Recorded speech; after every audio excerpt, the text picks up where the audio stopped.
بسم اللہ الرحمن الرحیم۔ حضرت عمر رضی اللہ تعالیٰ عنہ رمضان المبارک کے آخری عشرہ میں سرور کائنات صلی اللہ علیہ وآلہ وسلم کے روضہ اقدس کی زیارت کے لیے گئے۔ وہاں روضہ کے سامنے ایک اعرابی دیہاتی کھڑا دعا مانگ رہا تھا۔ حضرت عمر رضی اللہ تعالیٰ عنہ اس کے پیچھے خاموش کھڑے ہو گئے۔ وہ اعرابی یہ دعا مانگ رہا تھا: اے میرے رب، یہ آپ کے حبیب صلی اللہ علیہ وآلہ وسلم ہیں۔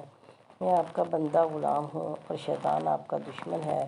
اے میرے رب، اگر آپ میری مغفرت کر دیں گے تو آپ کے حبیب صلی اللہ علیہ وآلہ وسلم خوش ہو جائیں گے اور آپ کا یہ بندہ کامیاب ہو جائے گا اور آپ کا دشمن غمگین اور ذلیل و خوار ہو جائے گا۔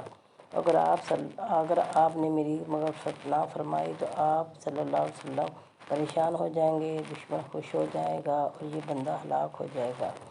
آپ بہت کرم اور عزت و شرف والے، اس بات سے بہت بلند و بالا ہیں کہ آپ اپنے حبیب صلی اللہ علیہ وسلم کو پریشان، اپنے دشمن کو خوش اور اپنے بندے کو ہلاک کر دیں۔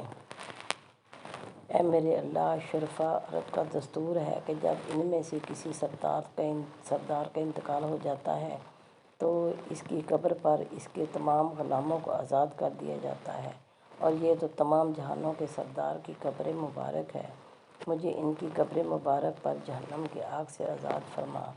حضرت عمر رضی اللہ تعالیٰ عنہ نے بھی اونچی آواز میں کہا: اے میرے رب، میں بھی یہی دعا مانگتا ہوں جو اس اعرابی نے مانگی ہے، اور اتنا روئے کہ داڑھی مبارک آنسوؤں سے تار ہو گئی۔ اب ہم بھی یہ دعا کرتے ہیں کہ اے ہمارے پروردگار رب کریم، ہم بھی اس آخری عشرہ میں یہی دعا کرتے ہیں جو اس اعرابی رضی اللہ تعالیٰ عنہ نے کی تھی، ہماری، ہمارے باپ و اجداد کی، ہماری ماؤں کی، ہمارے تمام رشتہ داروں کی اور ان تمام لوگوں جن کا ہم پر حق ہے کہ گردنوں کو جہنم کی آگ سے آزاد فرما دے۔ آمین یا رب العالمین ثم آمین۔